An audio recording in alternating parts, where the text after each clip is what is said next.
네, 안녕하십니까. 2019년 3월 27일, 현재 시각은 장 마감된 시간인 3시 30분이 조금 넘어가는 시간입니다. 금일 강의와 소개드릴 종목은 어제 카톡방 야간 강의에서 그대로 안내드린 내용이기 때문에 어제 야간 강의를 들어주셨던 분은 사실상 오늘 강의는 듣지 않으셔도 되겠고요. 유튜브를 구독하시는 분들을 위해서 어제 강의 내용을 공개드리도록 하겠습니다.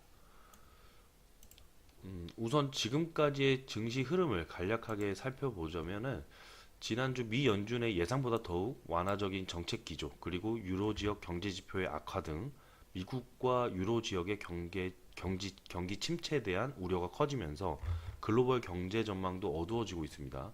그래서 연준의 3월 통화 정책 회의에서는 올해 금리 동결과 2020년에 1회 금리 인상을 시사했었고, 지난 12월 정책회의에서 결정한 2020년 말까지 세 차례의 금리 인상을 전망했던 것보다는 매우 완화적인 변화였죠.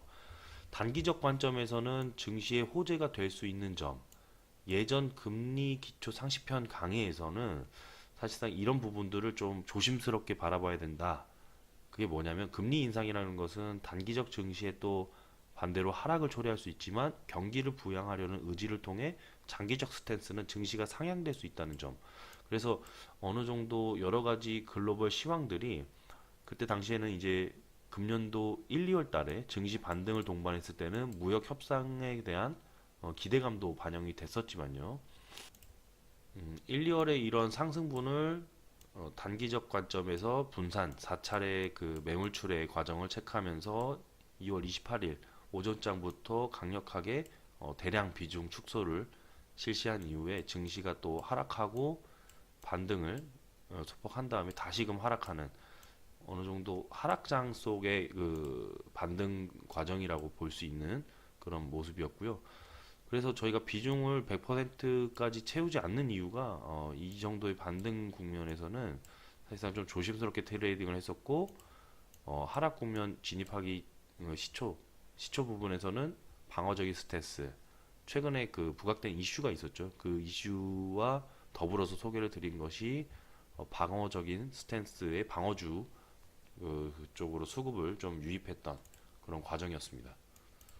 전반적으로 봤을 때 연준의 정책 결정의 배경에는 미국의 경제 성장세가 이전보다 약화되고 물가 압력도 크지 않을 것이라는 전망에서 볼 수 있습니다. 그래서 미 연준은 2019-20년 경제 성장률을 각 2.1%, 1.9%, 그래서 이전 전망 대비해서 0.2, 0.1%를 낮추고 0.1%를 낮추고 인플레이션 전망도 각각 1.8, 2.0, 그래서 각각 0.1% 포인트를 하향 조정을 했었죠. 그리고 PMI 지수도 예상치보다 낮게 나왔고, 이 유럽의 경우도 마찬가지고요.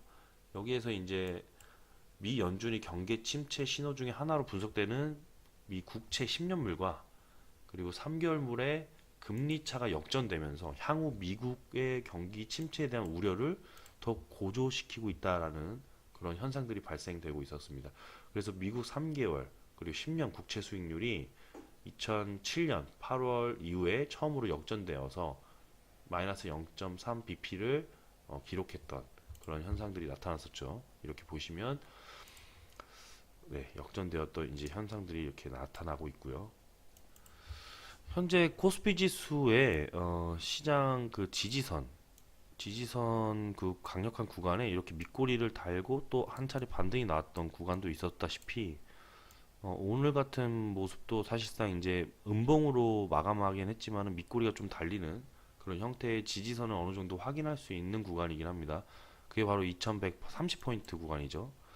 2130포인트 구간마저도 이제 이렇게 하회하게 된다면은 다음 구간이 저희가 바라보는 시선은 사실 2100포인트 정도의 그 구간이거든요. 이마저 또 하회할 수 있는 가능성을 또 열어두고 바라보겠지만요. 국채금리의 역전이 경기 침체 예고 신호로 받아들여지고 부진한 경제 지표가 장기 금리를 이끌어내리면서 경기 침체에 대한 우려를 키운 것은 극명한 사실인 것임에는 틀림없죠. 근데 저희가 이제 강의에서는 저는 이제 삼성전자 그리고 삼성전자의 미래 예상치가 좀 불투명한 상황에서 1월 달에 그런 관련된 리포트가 나오면서 반등이 나왔거든요. 그러면 어떻게 보면은 이제 시장에서는 가치주 영역의 평가로 증시가 반등하는 구간에서는 대형주 중심의 패시브 자금 유입의 성격으로 지수를 이끌고 증시를 이끌었다라고 본다면은 되려 이제 국채금리의 역전 현상이 미국의 역전 현상이 국내 증시에 반영되는 그 수준이 미비할 것이다라고 바라보는 시선들도 있어서 그런 시각들을 좀 간략하게 소개를 드렸었는데 일단은 그 주장들은 이렇습니다. 일단은 금리 역전은 반작용적 통화 완화와 정책 부양을 최근에서 시장의 환골 탈태, 즉 상승 랠리를 오히려 견인한 일이 많은 사례로 추가 급락에 대한 리스크는 어느 정도 제한적일 거라는 평가를 기초로 하고 시장의 통념과 달리 장단기 금리 역전이 곧장 세상의 끝으로 이렇게 직결되지는 않았다. 그래서 대개의 경우에는 경기 침체 직전에 일드 커브 플래트닝이라는 그 기류 고착화와 그리고 장단기 금리 역전 현상이 발생한 것은 주지의 사실일 것이나 1998년에는 예외적으로 리세션이 발발하지 않았다는 것이고 장단기 금리 역전과 증시 고점 및 리세션 발발 시점에는 상당간의 시차가 존재했고 그 기간에는 매번 상이했다는 평가가 있다는 것이죠. 우선 이 말들이 좀 어렵다면은 전반적으로 이렇게 좀 이해를 하시면 된다는 선에서 제가 좀 과거 장단기 금리 역전과 좀 현상이 극명히 차별화되는 대목이 있다는 것인데 인플레의 압력이 낮고 그리고 과잉 투자 버블 징후가 미약하고 그리고 글로벌 주요 금융기관들의 크레딧 리스크가 죄송합니다. 발발 여지가 제한적이라는 점에서 즉 연준을 위시한 주요국 중앙은행 측에서는 적극적으로 통화 완화의 부작용보다는 경기 측면의 긍정적인 그런 여론 그리고 긍정론적인 것들이 절대적으로 우세하다는 의미인데요. 최근 1년의 장단기 금리 역전 현상이라는 것이 각국 중앙은행의 적극적 통화 완화와 당위성을 한층 더 배가시킬 공산이 커서 양적 완화의 시즌으로 도래할 가능성을 시사한다라는 평가입니다. 어느 정도 이런 부분들을 인정을 합니다. 저희도 그리고 현재 시점의 그 주가 반영 수준이 PBR 1배 수준에 못 미치는 그런 과정 속에서도 있기 때문에 사실상 이런 부분들을 좀 고려를 해본다면은 급락 뭐 전에처럼 뭐 2000포인트까지 도달할 것이냐 뭐 이런 부분들은 조금 회의적이긴 합니다. 근데 어느 정도의 그 약세장이 실현되는 과정 속에서는 사실상 하락의 과정은 지나봐야 알 수 있죠. 그러니까 바닥을 어떻게 만드는지 패턴을 어떻게 또 형성하는지를 보고 또 진입을 해야 되는 것이기 때문에 그런 과정 속에서는 또 뭐 트레이딩이 이어질 수 있겠죠. 그런 과정은 또 거래량이 증가하면서 1% 넘는 지수의 상승, 즉 팔로우 스로스를 체크하면서 비중을 신규 비중을 투입하던가 아니면 비중을 늘리는 방식으로 지수에 연동해서 또 트레이딩이 이어나갈 것입니다. 그래서 이러한 평가론적인 접근을 뭐 어느 정도 인정을 한다는 것이고 다만 저희는 이제 경기 부양과 정책 부양과 그리고 경기 방향 선에 근해한 어느 정도 단기 금리 상승 역전 그리고 상승 전환 이런 것들이 수반되기 전까지는 시장 성격은 베어 마켓일 가능성이 높다. 그래서 어떻게 보면은 좀 시장에서 방어적인 스탠스, 보수적인 스탠스로 경기 방어주에 좀 편성해서 방어주 하면은 가장 최근에 이제 5G 이슈도 되고 가장 먼저 떠오르는 1순위 통신업종이죠. 예, 통신업종에 특히 이제 저희가 전에도 공략을 해서 유튜브에서 안내를 드려가지고 성과를 냈었던 종목입니다. LG 유플러스로 브리핑을 시작하겠습니다. 우선 저희가 LG 유플러스는 과거에 이제 작년 한 7개월 전, 예, 작년 8월 달쯤에 5G 집중 이제 수혜주들을 소개드리면서 일단은 1부에서는 통신 3사 그리고 2부에서는 각종 5G 관련 장비주 예, 수혜주들을 다뤄봤었는데 이때 당시에 저희가 LG U 플러스를 추천하고 그리고 이제 매입 단가에서 이렇게 보시면은 이 유료방에서는 이제 13,000원, 14,000원 가격대, 그리고 유튜브에서도 15,500원 가격대, 이렇게 계속적으로 추천을 드렸던 가격까지가 마지노선이 여기였고요. 전고점 수준인 18,000원 가격대의 저항선을 체크를 해드렸죠. 아무래도 상용화 시점에 대한 도래 기대감으로 좀 반영되는 측면도 있었고, 다만 이제 직접적인 수혜가 될 수 있는 그 가정들을 좀 대기해 본다면은 변동 이후에 당연히 갈 수 있는 측면을 인정하고 한 번에 이렇게 주가가 상승하면 좋겠지만 좀 어느 정도 중형주, 대형주 그런 주가의 그 패턴들이 이렇게 한 번에 이렇게 계속적으로 상승 랠리를 이어나가려는 그 강력한 어떤 실적과 호재는 좀 아직까지는 확인해 봐야 되는 측면이 있었기 때문에 그렇지 않아도 화웨이에 대한 어떤 이슈가 있었고, 그리고 최근에 2018년 4분기 실적이죠.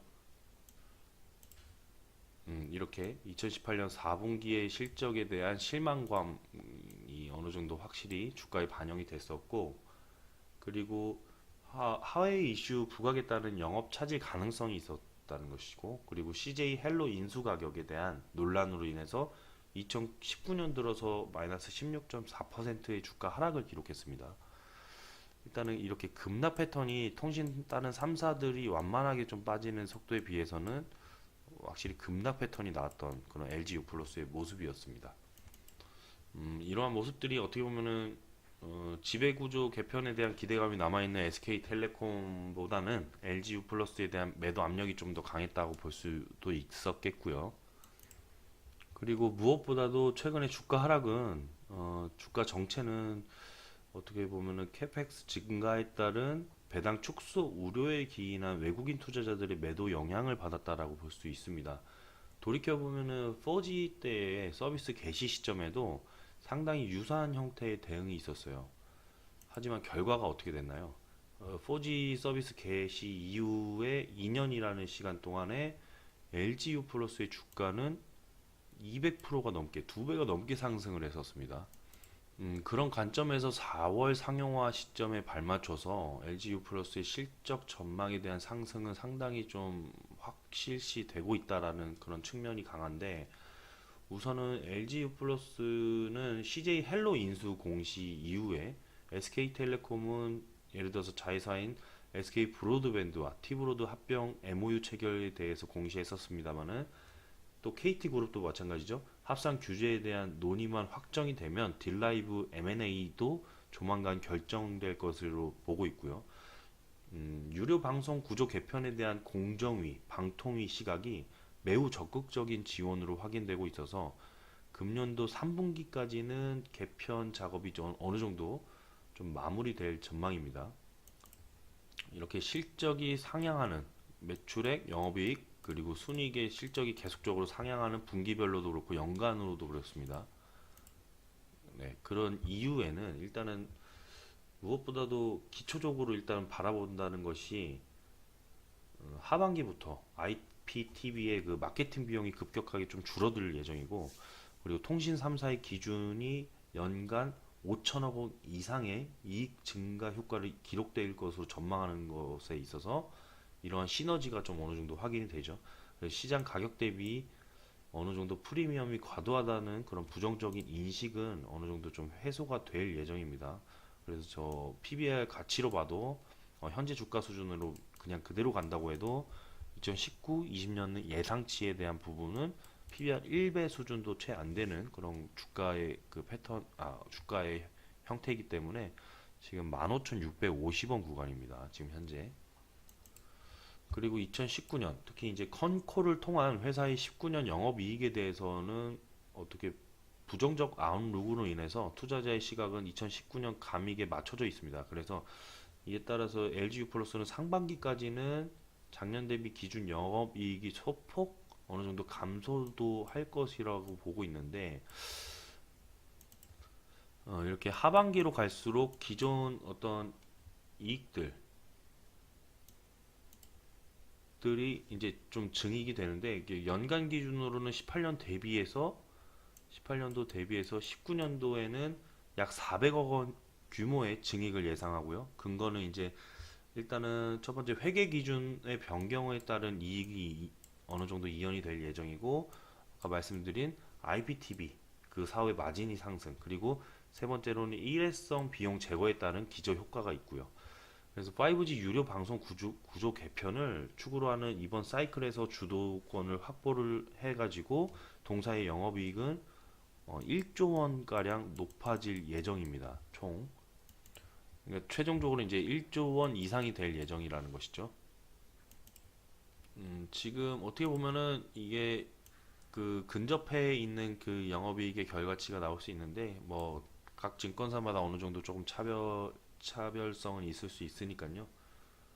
최근 최근에 이제 유안타 증권에서 나타낸 그 레포트에서는 이제 시총이 좀 10조 원에 도달할 수 있는 기업의 가치가, 최근 이제 유안타 증권의 리포트를 확인해 보면은 시총 총 10조 원을 도달할 것이다라는 그런 관점으로 좀 평가를 하고 있습니다.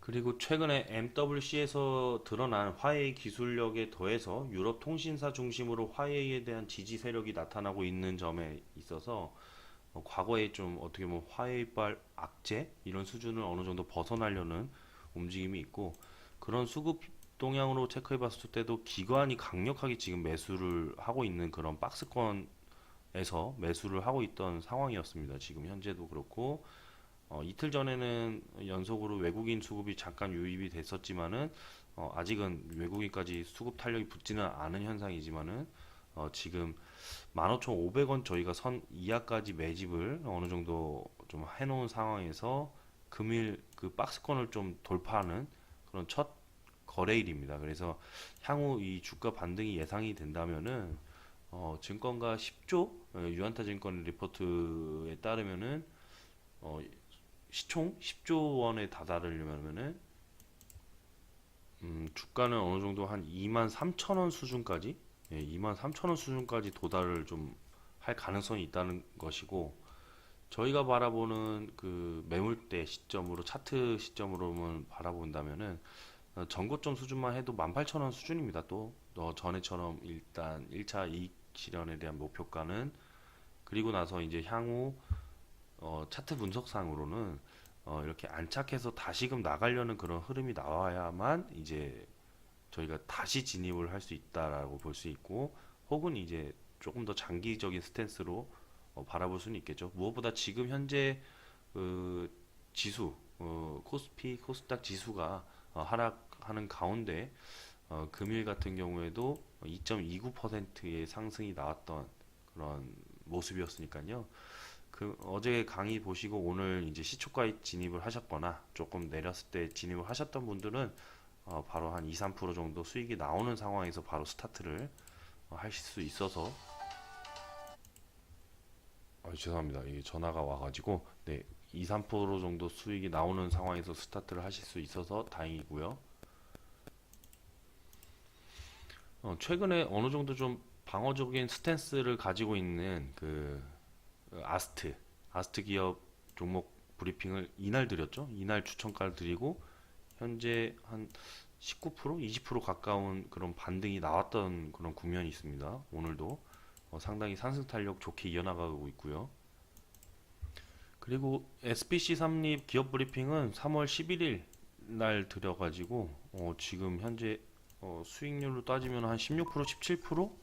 예, 16, 17% 정도 좋게 상승 탄력 이어나가고 있습니다.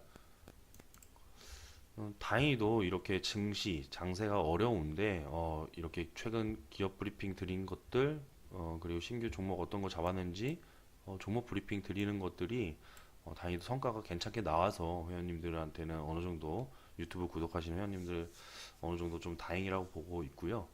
네, 또 이런 좋은 내용들 담아서 이렇게 추천드렸던 것처럼 LGU 플러스도 향후 주가에 대한 상승 기대감을 좀 어느 정도 가져보겠고, 또 좋은 내용으로 다음 시간에 인사드리도록 하겠습니다.